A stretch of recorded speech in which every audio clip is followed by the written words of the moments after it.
The book of Leviticus, chapter 5. If you are called to testify about something you have seen or that you know about, it is sinful to refuse to testify, and you will be punished for your sin. Or suppose you unknowingly touch something that is ceremonially unclean, such as the carcass of an unclean animal.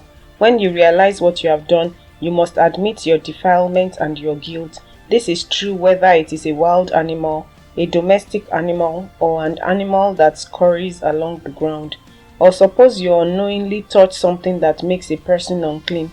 When you realize what you have done, you must admit your guilt. Or suppose you make a foolish vow of any kind, whether its purpose is for good or for bad. When you realize its foolishness, you must admit your guilt. When you become aware of your guilt in any of these ways, you must confess your sin. Then you must bring to the Lord as the penalty for your sin a female from the flock, either a sheep or a goat. This is a sin offering with which the priest will purify you from your sin, making you right with the Lord. But if you cannot afford to bring a sheep, you may bring to the Lord 2 turtle doves or 2 young pigeons as the penalty for your sin. One of the birds will be for a sin offering and the other for a burnt offering. You must bring them to the priest, who will present the first bird as the sin offering. He will wring its neck but without severing its head from the body. Then he will sprinkle some of the blood of the sin offering against the sides of the altar, and the rest of the blood will be drained out at the base of the altar. This is an offering for sin. The priest will then prepare the second bird as a burnt offering, following all the procedures that have been prescribed. Through this process, the priest will purify you from your sin, making you right with the Lord, and you will be forgiven. If you cannot afford to bring 2 turtle doves or 2 young pigeons, you may bring 2 quarts of choice flour for your sin offering. Since it is an offering for sin, you must not moisten it with olive oil or put any frankincense on it. Take the flour to the priest, who will scoop out a handful as a representative portion. He will burn it on the altar on top of the special gifts presented to the Lord. It is an offering for sin. Through this process, the priest will purify those who are guilty of any of these sins, making them right with the Lord, and they will be forgiven. The rest of the flour will belong to the priest, just as with the grain offering. Then the Lord said to Moses, "If one of you commits a sin by unintentionally defiling the Lord's sacred property, you must bring a guilt offering to the Lord. The offering must be your own ram with no defects, or you may buy one of equal value with silver, as measured by the weight of the sanctuary shekel. You must make restitution for the sacred property you have harmed by paying for the loss, plus an additional 20%. When you give the payment to the priest, he will purify you with the ram sacrificed as a guilt offering, making you right with the Lord, and you will be forgiven. Suppose you sin by violating one of the Lord's commands. Even if you are unaware of what you have done, you are guilty and will be punished for your sin. For a guilt offering, you must bring to the priest your own ram with no defects, or you may buy one of equal value. Through this process, the priest will purify you from your unintentional sin, making you right with the Lord, and you will be forgiven. This is a guilt offering, for you have been guilty of an offense against the Lord." Chapter 6. Then the Lord said to Moses, "Suppose one of you sins against your associate and is unfaithful to the Lord. Suppose you cheat in a deal involving a security deposit, or you steal or commit fraud, or you find lost property and lie about it, or you lie while swearing to tell the truth, or you commit any other such sin. If you have sinned in any of these ways, you are guilty. You must give back whatever you stole, or the money you took by extortion, or the security deposit, or the lost property you found, or anything obtained by swearing falsely.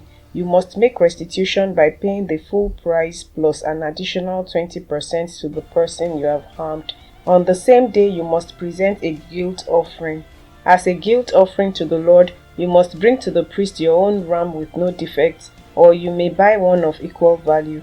Through this process, the priest will purify you before the Lord, making you right with him, and you will be forgiven for any of these sins you have committed." Then the Lord said to Moses, Give Aaron and his sons the following instructions regarding the burnt offering.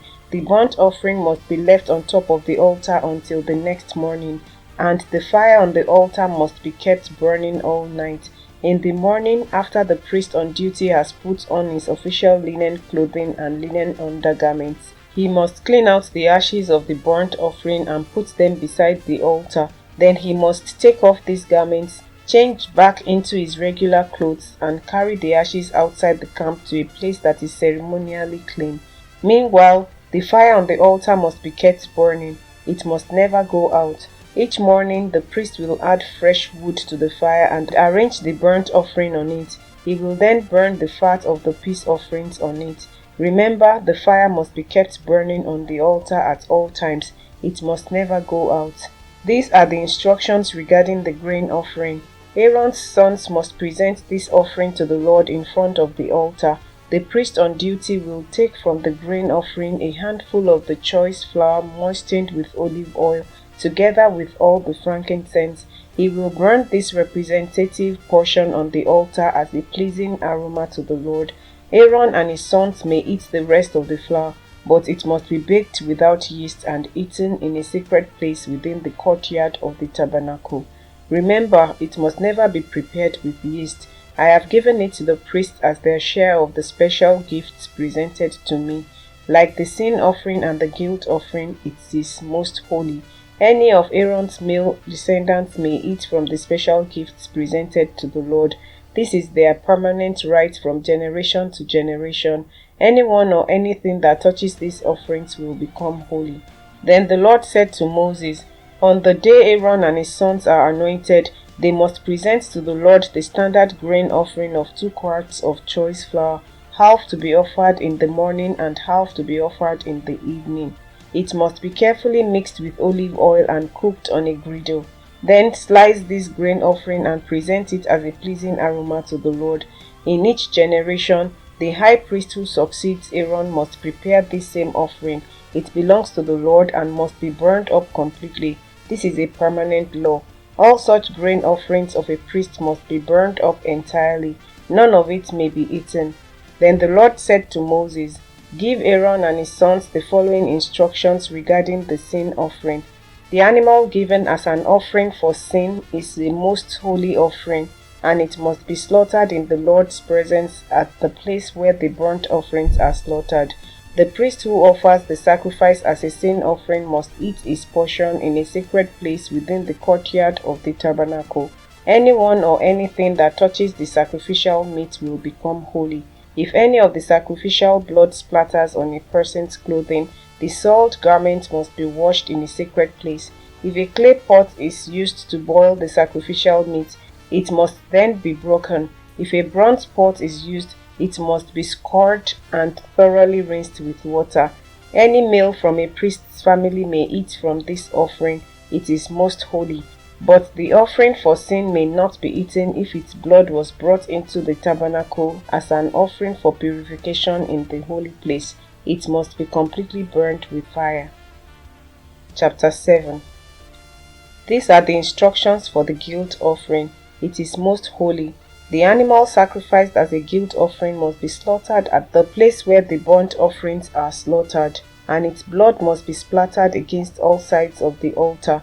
The priest will then offer all its fat on the altar, including the fat of the broad tail, the fat around the internal organs, the 2 kidneys and the fat around them near the loins, and the long lobe of the liver. These are to be removed with the kidneys, and the priests will burn them on the altar as a special gift presented to the Lord. This is the guilt offering.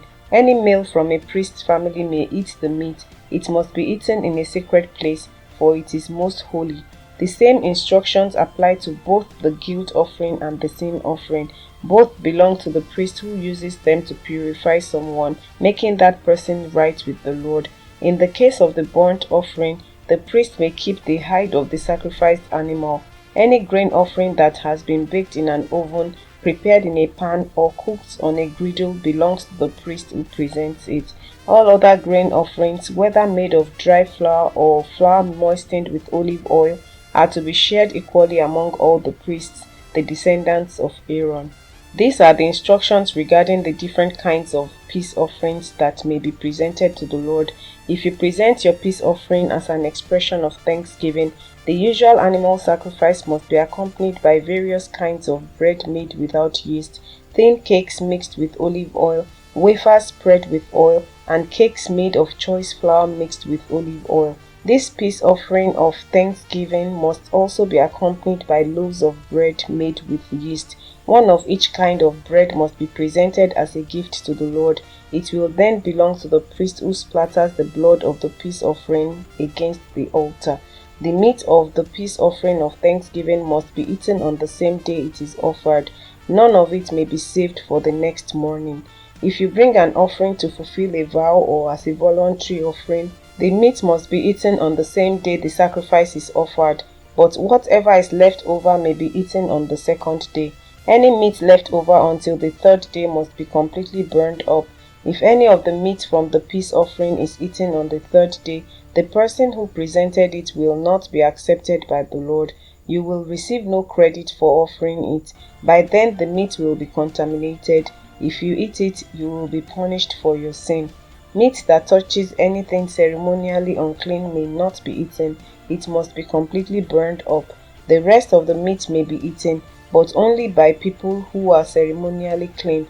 If you are ceremonially unclean and you eat meat from a peace offering that was presented to the Lord, you will be cut off from the community. If you touch anything that is unclean, whether it is human defilement or an unclean animal or any other unclean detestable thing, and then eat meat from a peace offering presented to the Lord, you will be cut off from the community. Then the Lord said to Moses, "Give the following instructions to the people of Israel. You must never eat fat, whether from cattle, sheep, or goats. The fat of an animal found dead or torn to pieces by wild animals must never be eaten, though it may be used for any other purpose. Anyone who eats fat from an animal presented as a special gift to the Lord will be cut off from the community. No matter where you live, you must never consume the blood of any bird or animal. Anyone who consumes blood will be cut off from the community." Then the Lord said to Moses, "Give the following instructions to the people of Israel. When you present a peace offering to the Lord, bring part of it as a gift to the Lord. Present it to the Lord with your own hands as a special gift to the Lord. Bring the fat of the animal together with the breast, and lift up the breast as a special offering to the Lord. Then the priest will burn the fat on the altar, but the breast will belong to Aaron and its descendants. Give the right thigh of your peace offering to the priest as a gift. The right thigh must always be given to the priest who offers the blood and the fat of the peace offering. For I have reserved the breast of the special offering and the right thigh of the sacred offering for the priest. It is the permanent right of Aaron and his descendants to share in the peace offerings brought by the people of Israel. This is their rightful share. The special gifts presented to the Lord have been reserved for Aaron and his descendants from the time they were set apart to serve the Lord as priests. On the day they were anointed, the Lord commanded the Israelites to give these portions to the priest as their permanent share from generation to generation. These are the instructions for the burnt offering, the grain offering, the sin offering, and the guilt offering, as well as the ordination offering and the peace offering. The Lord gave these instructions to Moses on Mount Sinai when he commanded the Israelites to present their offerings to the Lord in the wilderness of Sinai.